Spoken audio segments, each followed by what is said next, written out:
Hello students, अनंत ज्ञान by सज्जन में आप सभी का हार्दिक स्वागत है। यदि आप इस चैनल पर नए हैं तो please like share and subscribe जरूर कर लीजिए। आज हम क्लास 12 पॉलिटिकल साइंस चैप्टर 2 दो ध्रुवीयता के अंत के प्रश्न उत्तर हल करेंगे। पिछली क्लास में मैंने इसके नोट्स इसके बारे में विस्तृत रूप से आपको पढ़ाया था, तो आप देख लेना। और अब इस क्लास में हम प्रश्न उत्तर हल करते हैं। तो सबसे पहला प्रश्न है, सोवियत अर्थव्यवस्था की प्रकृति के बारे में निम्नलिखित में से कौन सा कथन गलत है? क है सोवियत अर्थव्यवस्था में समाजवाद प्रभावी विचारधारा थी। ख है उत्पादन के साधनों पर राज्य का स्वामित्व अथवा नियंत्रण होना। ग है जनता को आर्थिक आजादी थी। घ है अर्थव्यवस्था हर पहलू का नियोजन और नियंत्रण राज्य करता था। तो इसका सही उत्तर ग है, जनता को आर्थिक आजादी थी।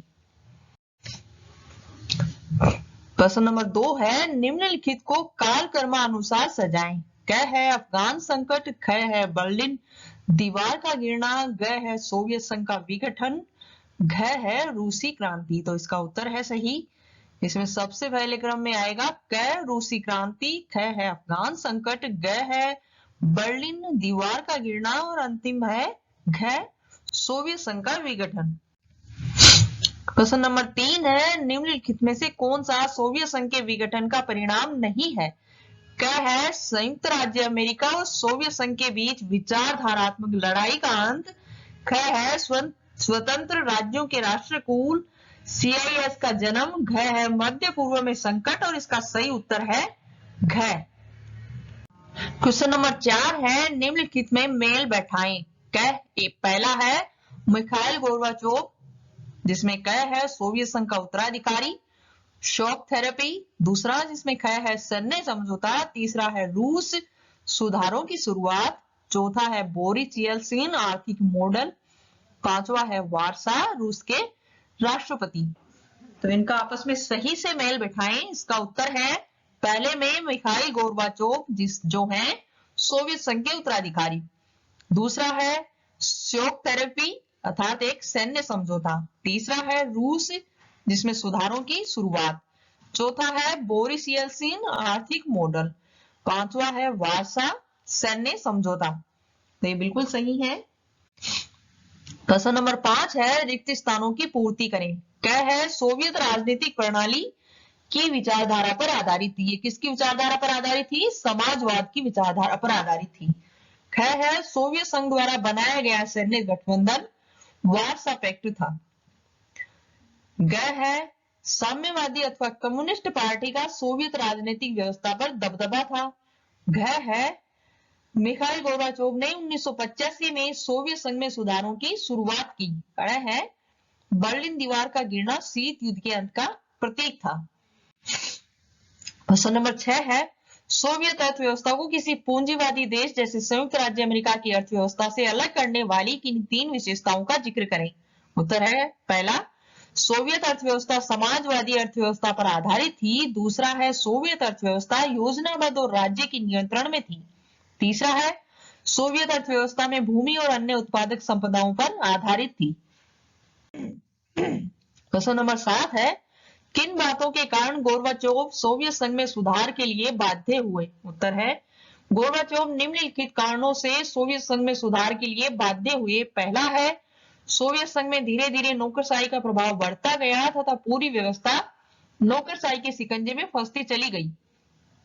इसके कारण सोवियत प्रणाली सत्तावादी होती चली गई और लोगों का जीवन कठिन होता चला गया। दूसरा है सोवियत व्यवस्था में लोकतंत्र एवं विचार की अभिव्यक्ति की स्वतंत्रता नहीं पाई जाती थी, अतः इसमें सुधार की आवश्यकता थी। तीसरा है सोवियत संघ में एक दल साम्यवादी दल का प्रभुत्व था और यह दल किसी के प्रति उत्तरदायी नहीं था। सोवियत संघ में 15 गणराज्य शामिल थे, परंतु प्रत्येक विश्व में रूस का प्रभुत्व था तथा रूस ही सभी प्रकार के निर्णय लेता था। इससे बाकी के गणराज्य स्वयं को अपमानित अनुभव करते थे। चौथा है सोवियत संघ ने खतरनाक हथियार बनाकर अमेरिका की बराबरी की, परंतु धीरे धीरे सोवियत संघ को इसकी बड़ी कीमत चुकानी पड़ी। सोवियत संघ ने हथियार बनाने पर अत्यधिक खर्चा किया, जिसके कारण सोवियत संघ बुनियादी ढांचे तकनीकी क्षेत्र में पिछड़ता गया। पांचवा है सोवियत संघ राजनीतिक एवं आर्थिक तौर से पिछड़ गया, जिसके कारण वह अपने नागरिकों की सहायता नहीं कर पा रहा था, जिसके कारण सोवियत संघ का विघटन हो गया।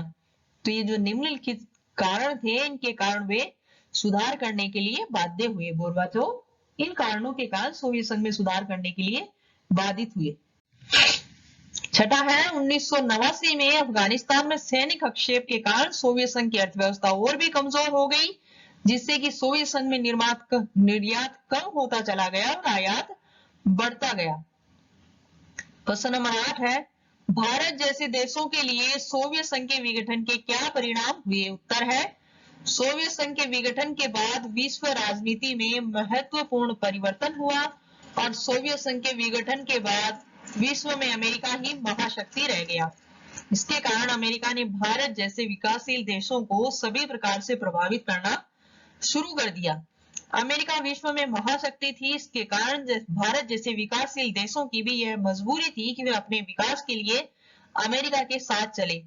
सोवियत संघ के विघटन से अमेरिका का विकासशील देशों जैसे अफगानिस्तान, ईरान एवं इराक में अनावश्यक हस्तक्षेप बढ़ गया और विश्व के महत्वपूर्ण संगठनों पर अमेरिका प्रभुत्व कायम हो गया, जिससे भारत जैसे कई देशों को इनसे मदद लेने के लिए परोक्ष रूप से अमेरिकी नीतियों का समर्थन करना पड़ा, अर्थात ना चाहते हुए भी उन्हें अमेरिका का समर्थन करना पड़ा।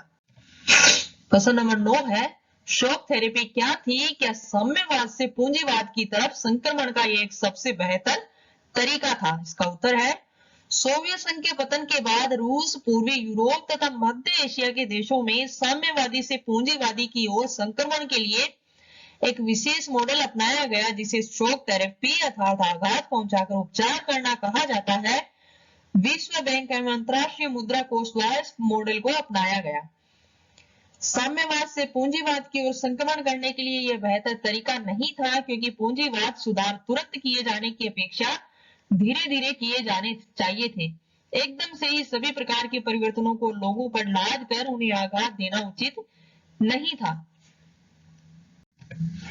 प्रश्न नंबर 10 है निम्नलिखित कथन के पक्ष या विपक्ष में एक लेख लिखें। दूसरी दुनिया के विघटन के बाद भारत को अपनी विदेश नीति बदलनी चाहिए और रूस जैसे परंपरागत मित्रों की जगह संयुक्त राज्य अमेरिका से दोस्ती करने पर ज्यादा ध्यान देना चाहिए। इसका उत्तर है दूसरी दुनिया के विघटन के बाद भी भारत को अपनी विदेश नीति बदलने की आवश्यकता नहीं है। भारत को अपने मित्र रूस से अच्छे संबंध बनाए रखने चाहिए, क्योंकि रूस सदैव भारत की जरूरत पड़ने पर हमेशा मदद करता है, परंतु अमेरिका के विषय में यह बात नहीं कही जा सकती कि वह आगे चलकर भी भारत का साथ देगा। अतः आवश्यकता इस बात की है कि भारत अपने राष्ट्रीय हितों के अनुसार अमेरिका से संबंध बनाए तथा रूस के साथ पहले की ही तरह अच्छे संबंध बनाए रखे। तो इसी के साथ हमारी क्लास यही समाप्त होती है। इस वीडियो को देखने के लिए आपका बहुत बहुत धन्यवाद। कमेंट करके जरूर बताइएगा कि आपको ये क्लास कैसी लगी और अगली क्लास का इंतजार करते रहिए। तब तक के लिए अलविदा।